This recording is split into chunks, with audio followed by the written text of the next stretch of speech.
From the beginning, the images we have created have stood like mile markers on the road of human progress.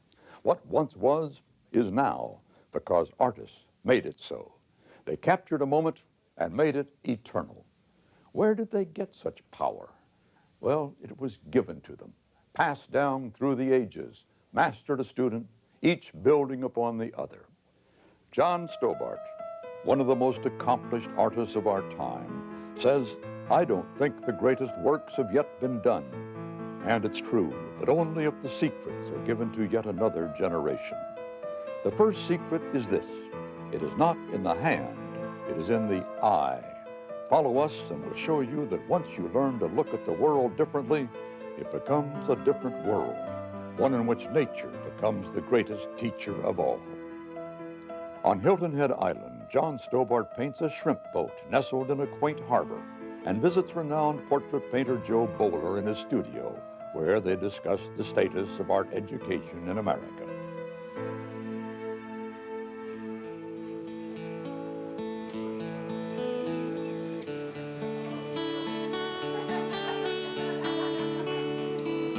It's morning, daybreak, she's lost in a cloud. Up and down, whisper, I love you out loud. And she smiles, Lord, she smiles. Still sleeping, dreaming. For the aspiring artists, if they want to be a really great painter, they've got to have a good cup of tea before they start. And let me just show you how this is done. Now, this is my lovely little hideaway on Hilton Head Island. Hilton Head is about 50 miles from Savannah, Georgia, and it's on a barrier island off the coast. I come down here in the spring and the fall, and it's a wonderful little quiet place, and I have this fabulous view of the intracoastal waterway. I can sit here and watch the ships go by. Absolutely gorgeous.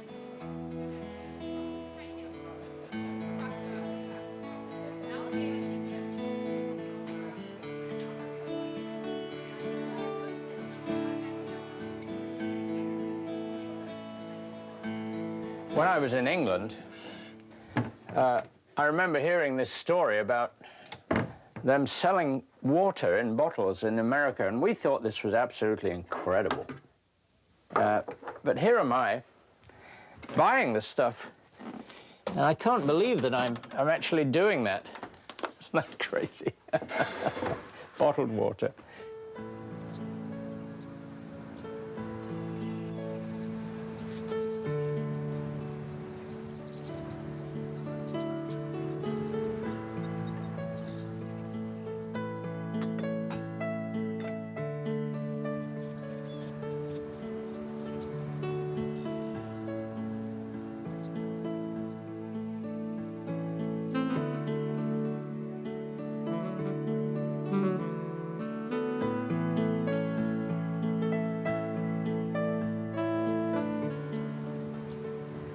Oh, it's going to be a lovely day. We'll turn the day into a good one.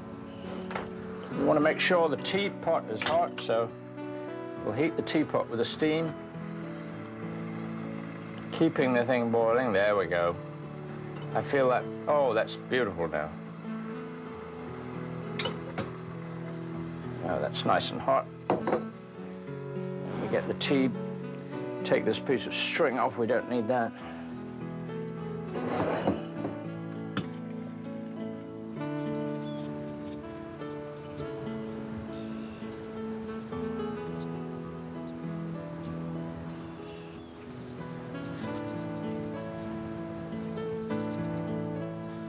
The big secret of the whole operation is that the milk always goes in first. Without that, it's a disaster. My father was a pharmacist, and he said that that was the only way that it would coagulate properly, and I've always believed that. And so that's the way I've always done it all my life.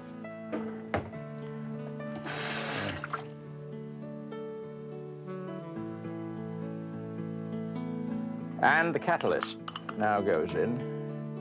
A little sugar for the sugar high. Very essential in the morning to get something we can really start work with. There we are. What's happening here with me in my mind is that I'm trying to impress myself. I'm trying to impress myself with my own ability to do this better than I did it last time and the time before and the time before. I don't want to have to make the same mistakes all the time. I've made so many. By now, I should not make any. The beginner will make many mistakes. My problem now is that I've got to impress me. And if I can impress me, that makes me feel terrific. And this is what you'll find, that you'll impress yourself. And that's the story behind this.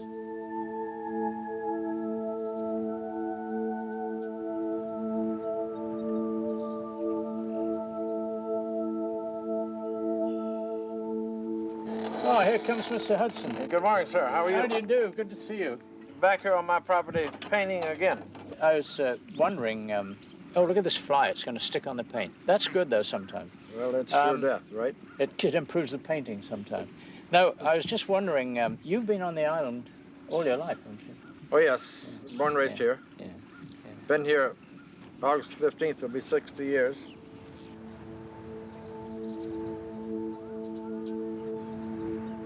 My father was a judge for many years and a postmaster, and he had a store, and he owned 3 oyster factories here. Wow. Now I'm trying to demonstrate how simple it is to get these shapes in. Yeah, you're doing a super job.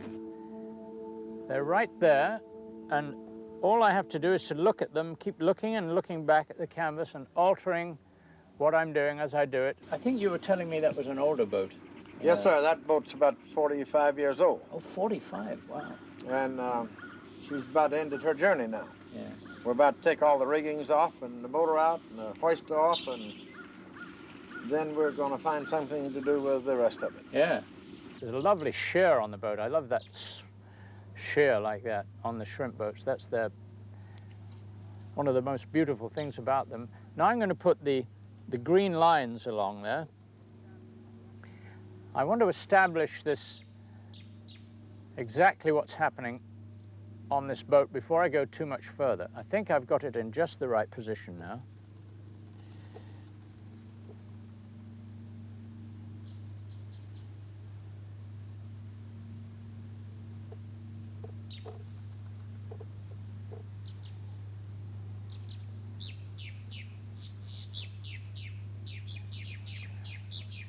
It doesn't matter if this is accurate or not. It doesn't have to be accurate. It can be shaky or just rough. It's a fairly thin line. And it goes up really steeply to the bow of the boat. There we are. Now that's already looking now like the boat. Now the top line.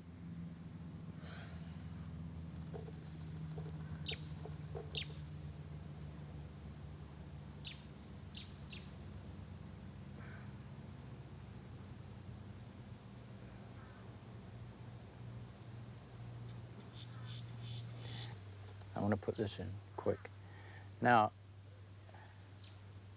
very near to the color of the sky is the shadow.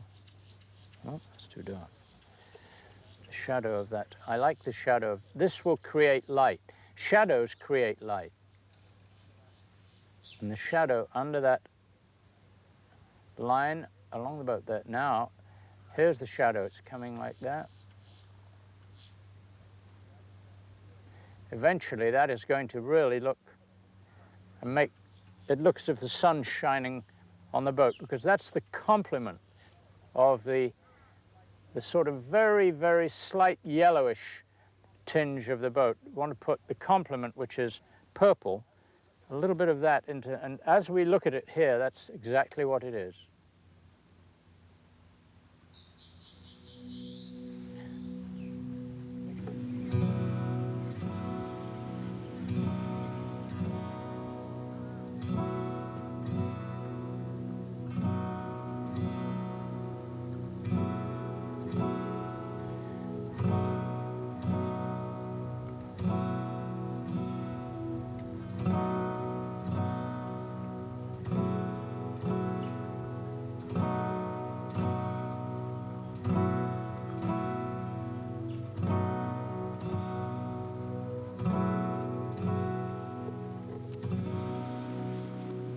It looks so tranquil there, though. It's nestled in that corner, and it looks so peaceful and rested, you know. I agree with that. The vessel has got to where it leaks considerable. We thought that'd be the best place to dismantle it and then take it on to the end of its journey.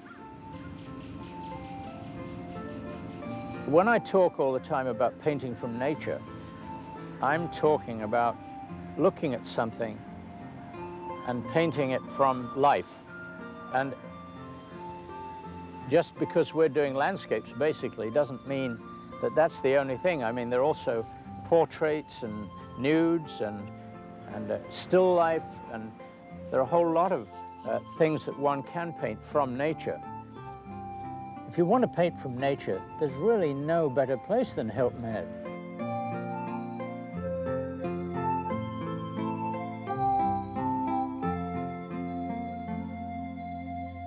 Even in half an hour, colors change.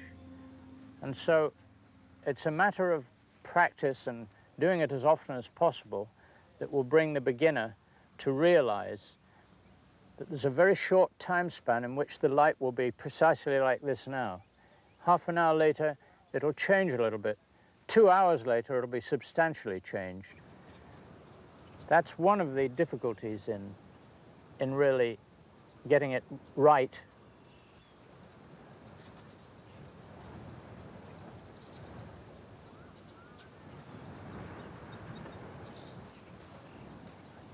This comes with practice, and you can estimate that, well, that's shadows, the sun's moving this way, so the shadow is going to be more this way, and therefore you predict that from the beginning, and you adjust slightly to it.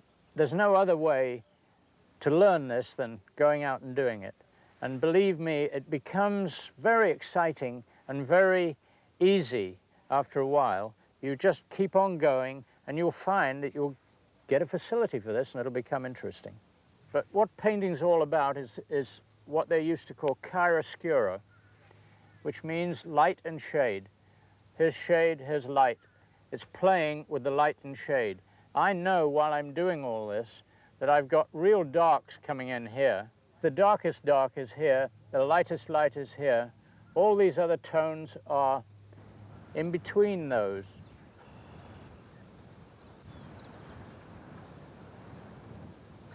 I love on the shrimp boats the way the hat has got a sort of overhanging eave on the forward end of the pilot house there. I love that shape. That really typifies the shrimp boat. I got a nice reflected light going right up into that. A little bit light at the moment, but I may change that down slightly, but we're just working on this detail a little bit now. And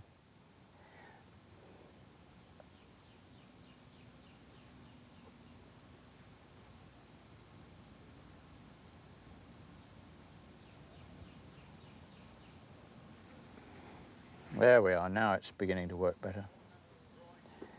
All a matter of drawing with the paint.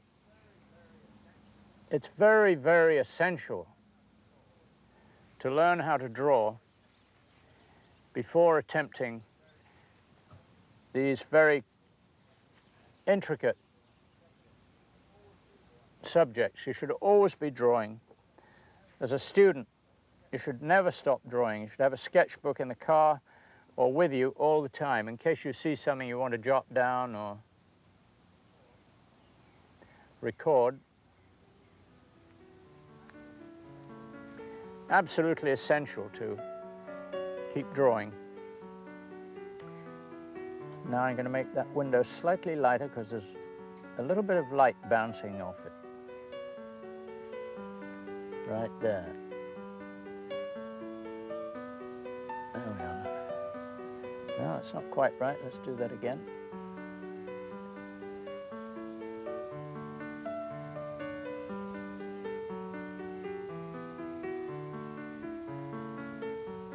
That's it. And then there's some little tiny warm bits in the other windows.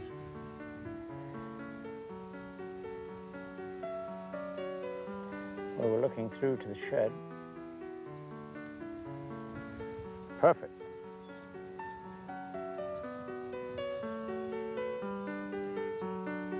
This is really the eye of the composition.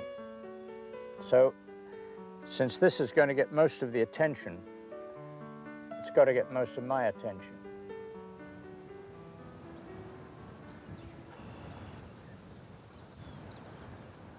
One of the reasons that I always enjoy coming back to Hilton Head is that it's an artist community to a certain extent, and I've got to befriend several of them since I started coming down here about 15 years ago. And one of them is Joe Bowler, who's a portrait painter, ex-illustrator, and in fact, he's just been inducted into the Illustration Hall of Fame. And Joe went on to become one of America's most famous portrait painters. Painted many famous people, Rose Kennedy, Jack Nicklaus, and everybody in between. Thank you. Come on in. Yeah, great. Oh, it looks so gorgeous in here. Joe, I'm a marine and landscape painter, and you've been painting portraits all your life. It's a totally different routine. We'd love to hear about you. It's different to some degree, but I think if you're a painter, it really doesn't matter whether you do landscapes or portraits or anything. The process is very much the same. And these wonderful ones here, the smaller ones, you do them so well, and I suppose you have to do a small one, don't you, before to really get there? You don't have to, but I find that in order to communicate well with the client, that if they see a small version of the portrait they're going to get in color, composition, feeling, and they see it, they feel they sort of go, ah. I do a life study of the person, and then do a photographic study, and then do these little studies. And it's a wonderful learning process for me. I solve all my problems in those studies, and when I get to the finish, I can just go, I can throw paint around for fun. It's wonderful that you've got that routine working so beautifully, because the stuff is stunning. Thank you, thank you. I know that you're on a somewhat the same wavelength of me. You feel that the student is almost endangered now. It's an indictment on our art education in this country to see what they've done to these kids over the years. They haven't taught them to draw, they haven't taught them to paint, and now they're professionals, and they want to do, they are kept from doing what they want because of the limitations of their training. And it's slowly turning around, slowly, but I think it's going to be generations until you get the good teachers, the people that have had the basics back into the system.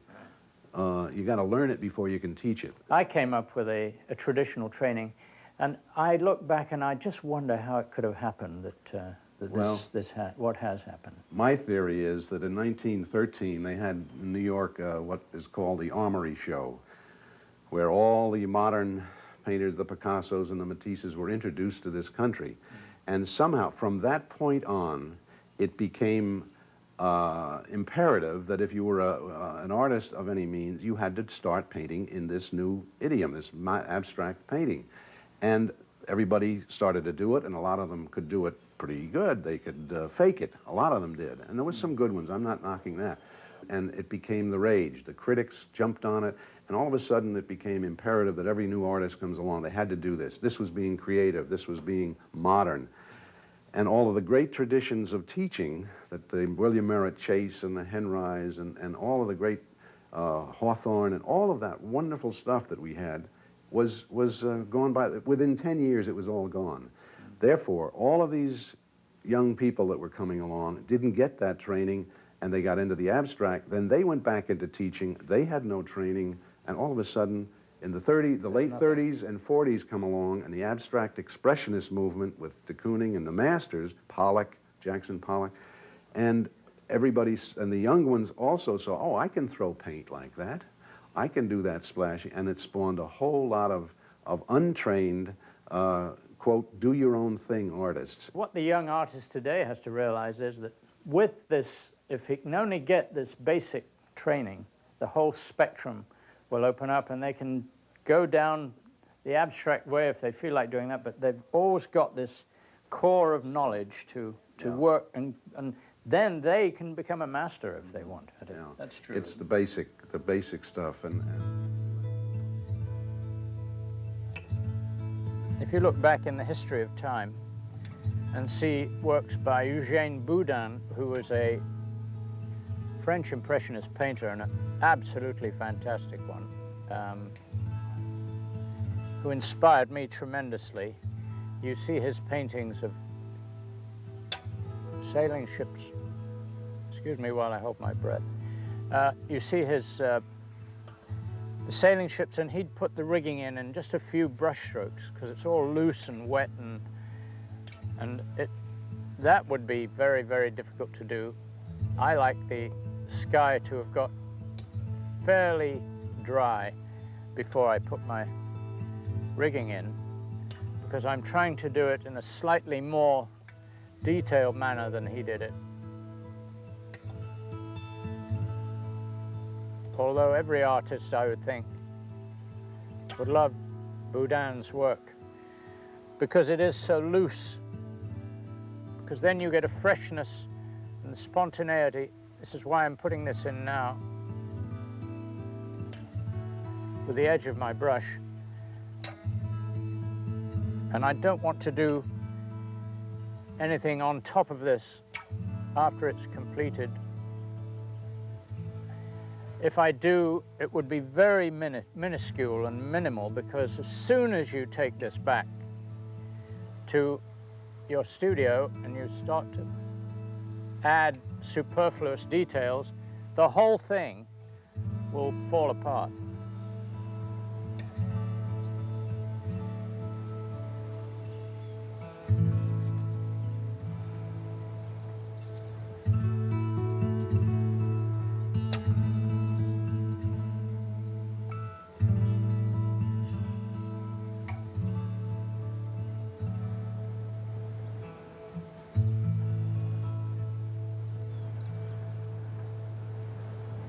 One of the crucial things to do when you're painting water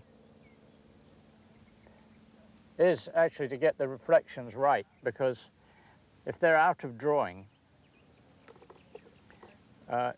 there's perspective in water as well as the perspective above. What's happening in the reflection is that it's a mirror image of what's above it. But with the way the wind is hitting it, it obscures a lot of it, and you have to sort of play with it to get it right. The color of the sky and the water would be slightly down in tone from the sky, so you'd have to make it a little bit darker. And whether it was this, in this case, it's a little greener and a little grayer. Oh, I think this looks good here now. I'm happy with this.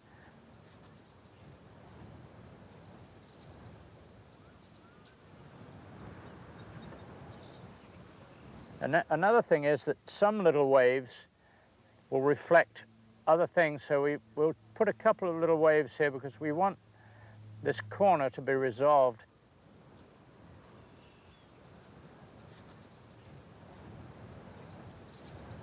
Now we're getting into the foreground foliage now, and I want to make it look fairly sketchy. I don't want it quite as in focus as the rest of it, and although there are some pretty hard edges here, these are oak trees, I believe, and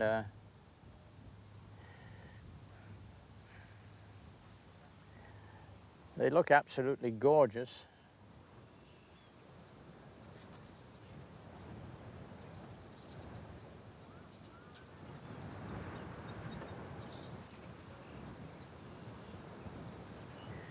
Try and learn to handle these small, infinite details with the biggest brush you've got. And with a bit of practice, you'll be amazed at how you can get the effect without getting that tiny little brush out. You've got to throw those tiny little brushes away. This is going to be very, very difficult, this Spanish moss.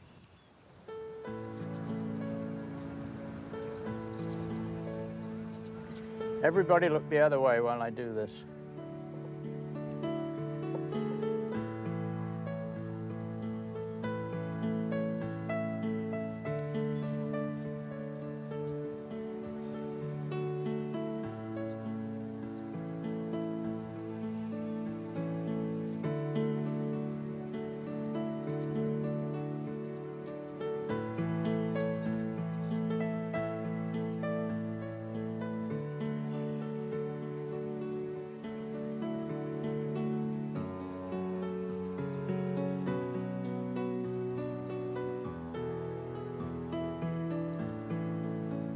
As I finish up my little painting here, my mind wanders off to what Joe said again. He really hit it right when he said that you just couldn't do this sort of thing without learning to draw and paint. And I hope that our little experiment here will give you the inspiration to go out and try it. It's a wonderful life.